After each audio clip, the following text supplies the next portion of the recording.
Le théâtre classique résonne encore aujourd'hui à nos oreilles. Nous jouons toujours les pièces des auteurs de cette époque, alors même qu'elles sont régies par un ensemble de règles très strictes, conditionnant ce qu'il est autorisé de montrer aux spectateurs. Mais pourquoi ? Pour mieux comprendre ce qui est désigné par le terme de théâtre classique, restez avec moi, on va en parler.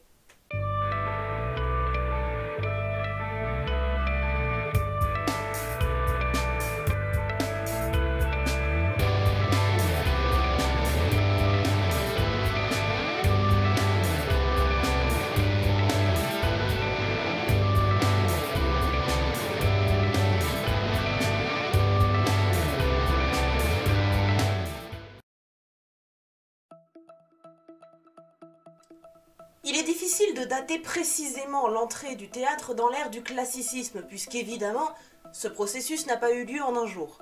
Le théâtre classique est le fruit d'un processus de simplification et de transformation. Au début du XVIIe siècle, nous sommes encore à l'ère du théâtre baroque, et l'on apprécie les tragicomédies aux intrigues complexes et aux décors excessifs. En réaction à ces excès, s'instaure donc peu à peu le théâtre classique, à compter des années 30. Les théoriciens de ce théâtre ont été extrêmement nombreux et ont largement encouragé cette réinterprétation du théâtre antique.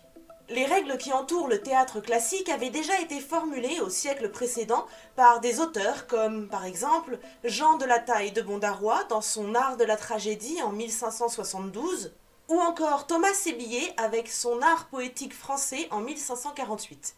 Sans que le théâtre baroque ne les applique spécialement, elles sont à nouveau citées en 1631 dans la préface de la Sylvanire ou la Morte Vive de Méré. Mais à compter des années 40, le respect des règles régissant le théâtre classique commence à susciter des débats passionnés.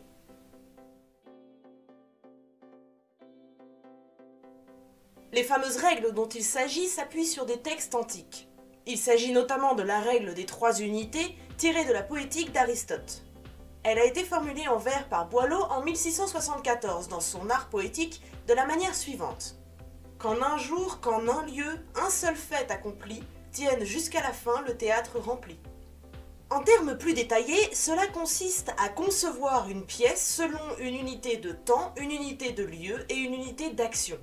La pièce ne doit pas couvrir davantage qu'une révolution du soleil selon Aristote, soit, d'après les théoriciens du théâtre classique, environ une journée.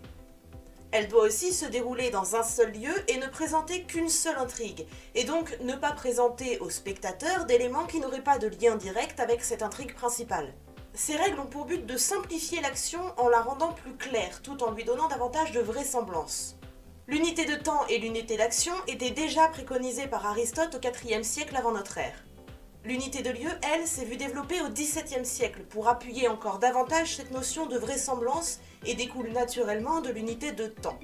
À une époque où le moindre trajet peut prendre jusqu'à plusieurs jours, la temporalité d'une pièce limite grandement la surface géographique qu'elle peut faire exister. La vraisemblance est un terme qui revient souvent pour une raison précise. Elle est l'objectif absolu du théâtre grec et revient donc régulièrement dans le théâtre classique qui s'appuie sur les mêmes thèmes.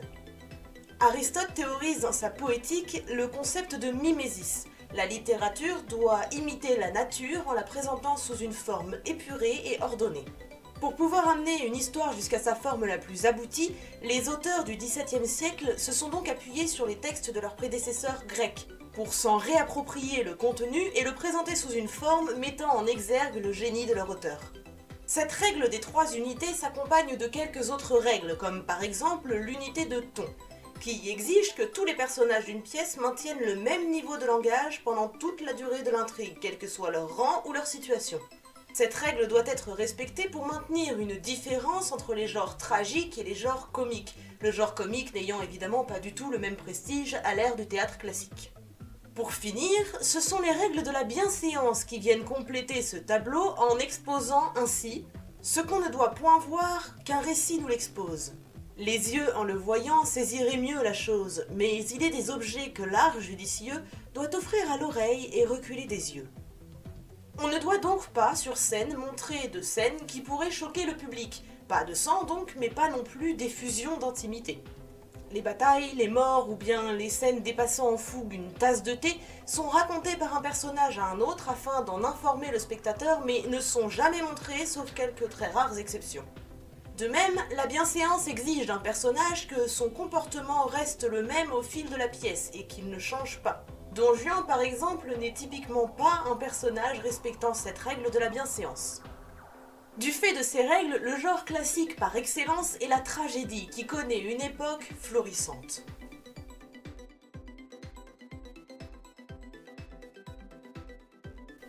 Toutes ces règles ont été bien sûr plus ou moins précisément respectées par les auteurs du XVIIe siècle, et d'autres genres, comme la comédie, se sont aussi développés. Il n'a simplement pas toujours semblé possible à ceux qui écrivaient des pièces à cette époque de respecter les règles des trois unités. En revanche, certains d'entre eux, comme Racine ou Corneille par exemple, ont cherché à certaines étapes de leur vie à s'en rapprocher le plus possible.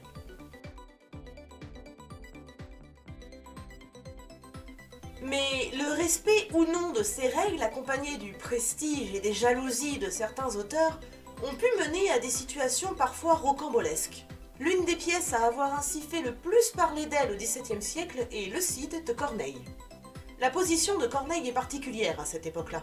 Le cardinal de Richelieu cherche à refaçonner le paysage culturel. Il s'applique à redorer l'image du comédien jusque-là très décriée et à encourager une forme de théâtre épuré et légitimé. En 1636, il a créé un groupe de 5 auteurs, à l'initiative de François Lemétel de Bois-Robert, un dramaturge de ses amis par qui passe de nombreuses affaires. Ce groupe d'auteurs reconnus était destiné à collaborer et à produire ainsi des pièces parfaites au vu des règles du théâtre classique. Il était composé de Bois-Robert, de Guillaume Colleté, de Claude de l'Étoile, de Jean Rotrou et de Pierre Corneille. Celui-ci, après 2 pièces issues de cette collaboration, quitte le groupe. Peu de temps après, Corneille écrit et monte Le Cid. La pièce est jouée pour la première fois le 5 ou 7 janvier 1637 et connaît immédiatement un succès phénoménal. Pendant quelques mois, une sorte d'ébullition bout autour de la tragicomédie. Corneille est au comble du succès, il est même anobli durant le mois de janvier. Il devient favori du cardinal de Richelieu qui, en plus de l'anoblir, lui octroie une pension prélevée sur sa cassette personnelle. Mais le bruit court que la pièce est un plagiat d'une pièce espagnole. Corneille demande à Richelieu, qui accepte, de faire lui-même une comparaison entre les 2 pièces. Mais tout reste au stade de la rumeur et rien n'est vivement affirmé pour l'instant. Fin mars, Le Cid paraît dans sa version imprimée et peu de temps après, Corneille publie anonymement son excuse à Ariste. Cette pièce en vers fournit des éléments de réponse quant aux raisons qui ont poussé Corneille à quitter le groupe des 5 auteurs et s'attaque directement à ses détracteurs. Son génie ne supporte tout simplement pas la comparaison, et le jeune auteur de 30 ans, très au fait de sa valeur, oublie d'être humble. Il explique notamment « La fausse humilité ne met plus en crédit, je sais ce que je vaux et crois ce qu'on m'en dit. Par leur seule beauté ma plume est estimée, je ne dois qu'à moi seul toute ma renommée. Et pense toutefois n'avoir point de rival à qui je fasse tort en le traitant d'égal. » À compter de cet instant, le conflit explose et dégénère complètement. 3 adversaires notables s'opposent à Corneille, Georges de Scudéry, Jean Mayré et Jean Calveret. Au travers de publications plus ou moins longues, ils reprochent à l'auteur le plagiat de la pièce ainsi que la forme que celle-ci prend, mais les reproches sont clairement destinés à l'auteur et pas à son texte. On lui reproche, en plus du plagiat de l'œuvre, de glorifier les Espagnols avec qui la situation politique est très tendue, mais aussi de n'avoir pas respecté la règle des 3 unités, ni celle de la bienséance qui constitue pourtant la règle d'or de l'époque. Corneille répond à chaque accusation avec emphase et compose des textes à chaque occasion, mais finit par être découragé. Par une lettre rendue publique à la fin mai 1637, Scudéry demande à l'Académie française de donner son avis concernant la question du Cid. Il s'agit de l'un des premiers travaux demandés à l'Académie tout juste créée par Richelieu. La requête de porter le sujet à l'institution pour qu'elle puisse trancher sur la question est demandée à Richelieu par Bois-Robert, qui est aussi un ami de Scudéry. Les académiciens se trouvent alors face à un dilemme. Approuver la pièce irait à l'encontre des règles du théâtre classique et de la critique, mais d'un autre côté, le public aime cette pièce et l'Académie devrait aller dans son sens pour s'attirer ses faveurs. Créée seulement 2 ans auparavant, c'est l'occasion rêvée pour l'institution de s'imposer comme le juge suprême en matière de littérature. L'Académie mettra 5 mois à rendre un jugement qui sera présenté à Richelieu, qui après lecture demandera par annotation à ce que le propos soit légèrement adouci. Un autre jugement sera proposé par la suite, mais c'est finalement le premier, légèrement modifié, qui sera publié. Celui-ci ne reprend pas l'accusation de plagiat, mais souligne en revanche le non-respect de la règle des 3 unités. L'unité de lieu n'est pas respectée, puisque la pièce se déroule à plusieurs endroits d'une ville. L'unité d'action ne l'est pas non plus, puisque l'action principale est contredite par une péripétie secondaire. Et enfin et surtout, il n'y a aucun respect de la règle de la bienséance, puisque la pièce se conclut par le mariage d'une jeune fille avec l'assassin de son père. L'Académie déclare que la seule unité à être respectée est l'unité de temps. Mais Corneille n'est pas d'accord et demande l'autorisation à Richelieu de répondre à l'Académie. Celui-ci accepte. Cependant, pendant tout ce temps, les échanges de billets entre différents protagonistes n'ont pas cessé et ont plutôt continué à monter de ton. Des publications anonymes prévoyant à Corneille 50 coups de bâton ou l'insultant publiquement. On peut par exemple lire « Esprit de fange, âme de savetier, dont les parents ont mené la charrue, sans faire plus crier ton nom parmi la rue, reconnais ta bassesse et reprends leur métier. » Finalement informé de la violence des échanges et du danger physique qui commence manifestement à courir sur certains des protagonistes de l'affaire, Richelieu ordonne à Bois-Robert d'arrêter immédiatement le conflit. Celui-ci informe les auteurs de cesser immédiatement toute hostilité s'ils ne veulent pas perdre les faveurs du cardinal, qui se résume pour la plupart, rappelons-le, à une bonne place dans la société et des rentes régulières. Le conflit cesse de fait immédiatement et les parutions de même. Sur demande de Richelieu, Corneille ne répondra finalement pas à l'Académie et recommencera à écrire pour le théâtre en 1639.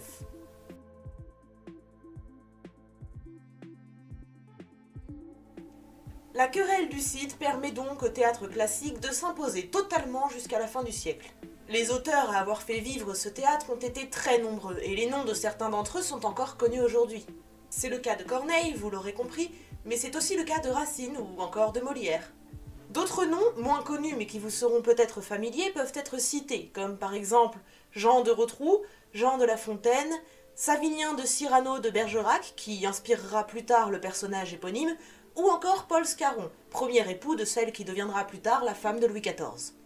Les règles des 3 unités et de la bienséance révolutionnèrent le théâtre pour le faire entrer dans l'ère du classicisme. Elles furent généralement respectées par les auteurs du XVIIe siècle et commencèrent lors du XVIIIe siècle à évoluer en se fondant dans le fil de l'histoire.